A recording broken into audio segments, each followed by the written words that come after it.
Up until now, I hadn't been paying much attention to Knack, the launch title platformer from veteran game designer and PlayStation 4 platform architect Mark Cerny. Though I'm buying a PS4 on day one, Knack's buzz seemed, to this point, lukewarm at worst and just plain warm at best. Cerny himself even said right here on IGN that he saw Knack as more of a, quote, second purchase for the PS4 launch. But I'm ready for a break from the M-rated madness that gets most of the headlines these days, and maybe you are too. If Knack can deliver a good old-fashioned puzzle platformer on day one of the PS4 era, then it might just be the palate cleanser I've been looking for. A golem made of relics. The first thing that struck me when I played Knack, and Cerny warned me about this before I played, Let's try that again. was that it's hard, and that's by design. So yeah, I died, repeatedly, and had to restart at the last checkpoint. But I never lost so much progress that I felt robbed or frustrated. You don't need to possess quite the same masochistic streak that a Ninja Gaiden or a Dark Souls requires, but know that Knack is not going to be a cute and fluffy cakewalk. Gameplay-wise, it's the tried and true jump and attack formula you've come to know and love over the years with Mario, Sonic, Crash Bandicoot, and others. And it works here.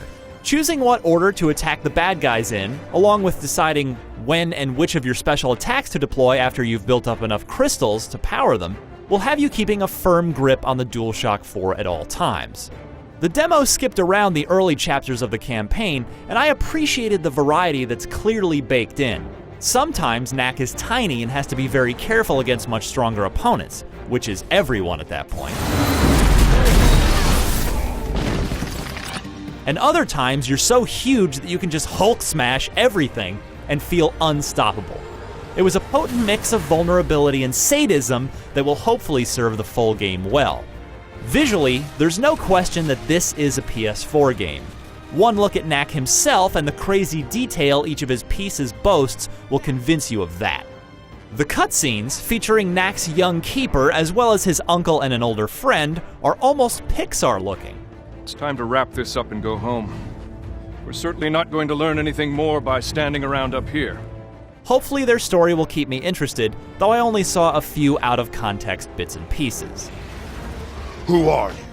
And what are you doing in my village? Meanwhile, I'm undecided as of now about the fixed camera in each scene. For the most part, it wasn't a bother, but a couple times I entered a scene and the camera was in a really odd place or on the opposite side of where I expected it to be, thus causing Knack to briefly run in a direction that I didn't intend. The only other thing that annoyed me was seeing dead bodies immediately vaporize away, clearing them from the system memory. Hopefully this is something that'll be fixed for the final version, because come on, we've got 8 gigabytes of RAM to work with on the PS4.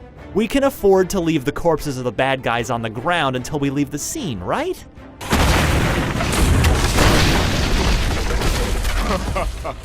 I'd never have guessed.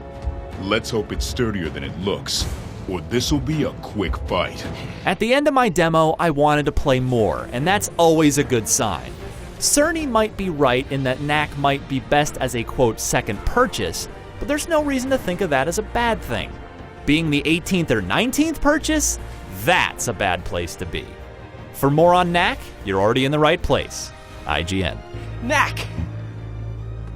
You're massive! I am at that. Stick close now. Let's go find the others.